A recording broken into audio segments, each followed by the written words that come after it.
Just একটা দুইটা ভুল হতেই পারে, রান্না করতে গিয়ে লবণ কম বেশি হতেই পারে, দুই একটা কথা স্লিপ অফ টাং হতেই পারে, একটা কাজ করতে গিয়ে সামান্য মিস্টেক হতেই পারে। We are human being and it's really natural for us to make mistake. একটা মানুষ মানে তো ভুল হতেই পারে, ইনসান মানেই তো ভুলে যাওয়া। অতএব সামান্য একটু কাজের ভুল ত্রুটি হলে যে বেশি শাসন করে, যে বেশি ভাব দেখাতে চায়, প্রভাব বিস্তার করতে চায়, সে আসলে বীর পুরুষ নয়, সে আসলে কাপুরুষের সন্তান। ঠিক কিনা বলেন? বউকে রেখে অন্য নারীর প্রতি খুব তার টান, মানে যত সব গুণ অন্য নারীর মাঝে আছে, তার বউটা হচ্ছে সবচেয়ে আনকোয়ালিফাইড, আনকালচার। তার বউয়ের মাঝে যেন কোনো গুণই সে খুঁজে পায় না। এরকম আছে না নাই? স্বামীর এমন কিছু অন্যায় আছে যে স্বামীর অন্যায়ের জন্য স্ত্রী শেষ হয়ে যায়।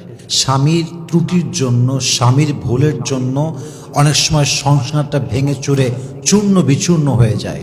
এবং আমি মনে করি যে আমি যে কথাগুলো এখন বলতে যাচ্ছি প্রত্যেকটা হাজব্যান্ডের শোনা উচিত, প্রত্যেকটা ওয়াইফের শোনা উচিত। কারণ সংসারটা হচ্ছে সোনার হরিণ, এটাকে সবাই ধরে রাখতে পারে না। একটা সুখী সংসার সবাই বিলং করতে পারে না, একটা সুখী সংসার সবাই চাইলেও পায় না। মূল কথা কি জানেন? দুনিয়াতে যে সুখী সংসার পেয়েছে সে দুনিয়াতে একটা জান্নাতের এক টুকরা বাগান খুঁজে পেয়েছে। ঠিক কিনা বলেন? সংসারের সুখটাই হচ্ছে আসল সুখ। বাহিরের জীবন তো আসলে কোনো জীবনই না।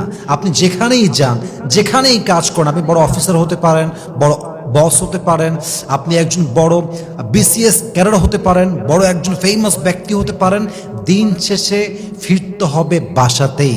ঘরই আপনার আসল জায়গা, সংসারটাই আসল জায়গা। এবং আমার মনে হয় অনেক সময় পুরুষের ভুলের জন্য নারীরা ভেঙে চুরে চূর্ণ বিচূর্ণ হয়ে যায়, এবং অনেক সময় পুরুষের ভুলের জন্য সংসারটা ভেঙে চুরে তছনছ হয়ে যায়। ঠিক কিনা বলেন? আমি যে কথাগুলো বলছি আমার ওয়াজের এই মাঝখানের কথাগুলো অবশ্যই ট্রাই করবেন নিজেও শোনার জন্য, প্রত্যেকটা স্বামীর কাছে পৌঁছে দেওয়ার জন্য। বলেন সবাই ইনশাআল্লাহ। এক নাম্বার, স্বামীর যেই ভুলের জন্য স্ত্রী নষ্ট হয়ে যায়, বউ নষ্ট হয়ে যায়, সংসার নষ্ট হয়ে যায়, তার বিশেষ এবং অন্যতম প্রথম কারণ হচ্ছে অতিরিক্ত শাসন করা, অতিরিক্ত রেস্ট্রিকশন তৈরি করা। কিছু স্বামী আছে দেখবেন, মানে এতটাই নিকৃষ্ট কোয়ালিটির স্বামী, যদি পানির গ্লাসটাও পড়ে যায় কুত্তার মতো ব্যবহার করে, কুকুরের মতো ব্যবহার করে। আজীব একটা অবস্থা। জাস্ট একটু লবণ কম হয়ে গিয়েছে অমানুষের মতো আচরণ করে। এটা একদম জঘন্যতম স্বামী। জাস্ট একটা দুইটা ভুল হতেই পারে, রান্না করতে গিয়ে লবণ কম বেশি হতেই পারে, দুই একটা কথা স্লিপ অফ টাং হতেই পারে, একটা কাজ করতে গিয়ে সামান্য মিস্টেক হতেই পারে। We are human being and it's really natural for us to make mistake. একটা মানুষ মানে তো ভুল হতেই পারে, ইনসান মানেই তো ভুলে যাওয়া। অতএব সামান্য একটু কাজের ভুল ত্রুটি হলে যে বেশি শাসন করে, যে বেশি ভাব দেখাতে চায়, প্রভাব বিস্তার করতে চায়, সে আসলে বীর পুরুষ নয়, সে আসলে কাপুরুষের সন্তান। ঠিক কিনা বলেন? এটা মাথায় রাখতে হবে। শাসন করেন, বউকে আপনি রেস্ট্রিকশনে রাখেন, ওর মোবাইল ফোন রেস্ট্রিকশনে রাখেন, ওর ফেসবুক রেস্ট্রিকশনে রাখেন, সব কিছু লিমিট রাখেন। কিন্তু প্রত্যেক জিনিসের একটা লেভেল আছে। বেশি ঘাটতে গেলে ভেঙে যাবে, বেশি ঘোরাইতে গেলে ছিঁড়ে যাবে, শেষ হয়ে যাবে। সব কিছুর ভিতরে একটা লিমিট আছে। বাড়াবাড়িতে কোনো কাজ সুন্দর হয় না। অতএব যেই স্বামী অতিরিক্ত শাসন করতে যায়, দেখবেন একটা সময় গিয়ে বউটার সংসারের প্রতি টান, মায়া, ভালোবাসা সব শেষ হয়ে যায়। ঠিক কিনা বলেন? এটা করা যাবে না। অতিরিক্ত শাসন আল্লাহ রসুল কখনো করেন নাই। আল্লাহ রসুল প্রথম ধাপে বোঝাতেন, ভালোবেসে বোঝাতেন যে কাজটা this is not good for you, don't do it. এটা করতে যেও না, এটা তোমার জন্য হবে না। এটা আমি স্বামী হিসেবে তোমাকে বুঝাই বললাম। নেক্সট টাইম বোঝে নাই, আর একটু শাসন করেছে। থার্ড টাইম বোঝে নাই, আর একটু ধমক দিয়েছে। তারপরেও বোঝে নাই, বেড আলাদা করে দিয়েছে। তারপরেও বোঝে নাই, আবার বুঝিয়েছে। কিন্তু কখনো আল্লাহ রসুল অমানুষের মতো ব্যবহার করে নাই। ঠিক কিনা বলেন? বুঝাইতে হবে। আপনার অতিরিক্ত শাসনে সংসারটা আপনার ভাঙতে পারে। এক নাম্বার মিস্টেক। দুই নাম্বার হচ্ছে, কিছু স্বামী আছে আপনারা দেখবেন যে বউকে রেখে অন্য নারীর প্রতি খুব তার টান, মানে যত সব গুণ অন্য নারীর মাঝে আছে, তার বউটা হচ্ছে সবচেয়ে আনকোয়ালিফাইড, আনকালচার। তার বউয়ের মাঝে যেন কোনো গুণই সে খুঁজে পায় না। এরকম আছে না নাই? সবচেয়ে অধম স্বামী এটা। সবচেয়ে বোকা স্বামী এটা। মাথায় রাখবেন, চালাক স্বামী যে হয়, বুদ্ধিমান স্বামী যে হয়, সে অলওয়েজ বউয়ের প্রশংসা করে। কারণ সে জানে বাহিরের মেয়ে, ঘরের বউ, বাহিরের মেয়ে যতই সুন্দরী হোক ওইটা আমার বউ নয়, আর আমার ঘরের বউ যাই হোক না কেন এটাই আমার আসল জায়গা, এটাই আমার আপন মানুষ, ঠিক কিনা বলেন? তা আপনি যখন বুঝবেন যে বউটাই দিন শেষে আপনার আসল জায়গা, সেই খাওয়াবে, সেই পড়াবে, সেই যত্ন করবে, তখন আপনি বুঝবেন যে বউটাকে আপনার প্রশংসা করতে হবে। আর বড্ড বোকা সেই স্বামী, যে স্বামী সারাদিন বউয়ের সামনে পর নারীর প্রশংসা করতেই থাকে, আসক্তি প্রকাশ করতেই থাকে।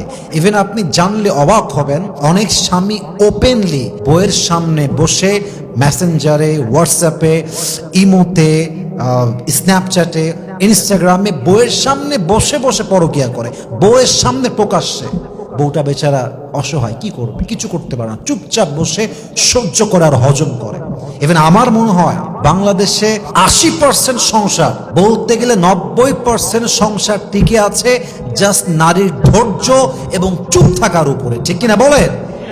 মানে নারী কথা বলতে শুরু করলেই সংসার শেষ, নারী প্রতিবাদ শুরু করলেই সংসারটা ভেঙে যাবে। জাস্ট নারী সবর করে বোবার মতো চুপচাপ বসে আছে বিধায় সংসারটা টিকে আছে। That's a true fact. এটা বিশ্বাস করলেও সত্য, বিশ্বাস না করলেও সত্য, বাস্তব কথা আপনাকে বললাম। অতএব মাথায় রাখতে হবে, যেই স্বামী পরনারীতে আসক্ত হয় তার বউটা সংসার প্রতি মন দিতে পারে না, নিবেদিত প্রাণ হয়ে কাজ করতে পারে না, সে স্বামীর প্রতি আর আগের মতো ভালোবাসাটা প্রকাশ করতে পারে না, এবং এই পুরুষের পরকীয়ার জন্য অনেক সময় বউ তার সংসার ছাড়তে বাধ্য হয়, ঠিক কিনা বলেন? 3 নাম্বার ভুল, যেটা মারাত্মক মারাত্মক বাজে কথা, অনেক স্বামী দায়িত্বহীন এবং যত্নশীল নয়। একদম যত্নহীন একটা মানুষ, বউটার কি দরকার, কখন দরকার খেয়ালই রাখে না। বছরের পরে বছর পার হয়ে যায়, নতুন জামা কিনে দেয় না, একটা ভালো জায়গায় রাখতে সামর্থ্য আছে রাখতে চায় না, সামর্থ্য আছে ভালো কিছু কিনে দেয় না, সামর্থ্য আছে কোথাও ঘুরতে নিয়ে যায় না। এরকম স্বামী আছে না নাই? এই যত্নহীন হওয়ার জন্য একটা সময় গিয়ে বউ আর এক পুরুষের সঙ্গে ভেগে যায়, পরকীয়ায় জড়িয়ে যায়। আর এটাও সত্য যে অনেক বউ পরকীয়ায় আসক্ত হয়। পরকীয়ায় আসক্ত হওয়ার তার প্রধান এবং মূল কারণ হচ্ছে তার স্বামী যত্নহীন এবং তার স্বামী একজন দায়িত্বহীন পুরুষ, ঠিক কিনা বলেন? একজন স্বামী যদি দায়িত্বশীল হয়, যত্নবান হয়, একজন আদর্শবান মায়ের সন্তান কখনো স্বামীকে বাদ দিয়ে পরকীয়ায় জড়াতে পারে না। স্বামী যত্নশীল হওয়ার পরে, দায়িত্ববান হওয়ার পরে, অনেস্ট হওয়ার পরে, সব কিছু প্রোভাইড করার পরেও যেই মেয়ে পরকীয়া করে, আমি আসিফ হুজুর কাগজে কলমে স্ট্যাম্প করে সই করে দিব, এই মেয়ে যেখানেই পরকীয়া করুক, যেখানেই প্রেম করুক, এর যেখানেই বিয়ে হোক, ও সুখের সন্ধান আজীবনেও খুঁজে পাবে না, ঠিক কিনা বলেন? আল্লাহ কাউরে ধরে না, ধরলে আল্লাহ ছাড়ে না। আপনি চিট করবেন আর ভাববেন যে আমি খুব সুখে থাকবো, লাঞ্ছনা আপনার জীবনের একটা অত্যাবশ্যকীয় পার্ট হয়ে যাবে। যে মানুষকে ঠকায়, চিট করে, এত অনেস্ট থাকার পরও স্বামীকে ঠকায়, বউকে ঠকায়, এ যেখানেই বিয়ে করুক, এ যেখানেই যাক, এ মনের শান্তি কখনোই খুঁজে হবে না, কারণ আল্লাহ নিজেই তার মনের শান্তি হারাই দিবে, ঠিক কিনা বলে? অতএব অতিরিক্ত শাসন করতে যাবেন না, পরকীয়া জড়াবেন না, দায়িত্বশীল হবেন, যত্নশীল হবেন। আপনি দ্বিতীয় বিয়ে করবেন, করেন, তৃতীয় বিয়ে করবেন, করেন, 4 নাম্বার বিয়ে করবেন, টাকা আছে, সামর্থ্য আছে, and you are physically able to do it, আপনার শারীরিক শক্তিও আছে, আপনি করেন। কিন্তু দ্বিতীয় বিয়ে করে আপনি প্রথম বউকে মাইনাস করে দিবেন, ভুলে যাবেন, যত্ন নেবেন না, এটা পুরুষত্বের পরিচয় নয়, এটা কাপুরুষের পরিচয়, ঠিক কিনা যুবক ভাইরা? আল্লাহ প্রত্যেকটা স্বামীকে এই অন্যায়গুলো থেকে বাঁচার তৌফিক দান করুক, পড়েন সবাই আমিন।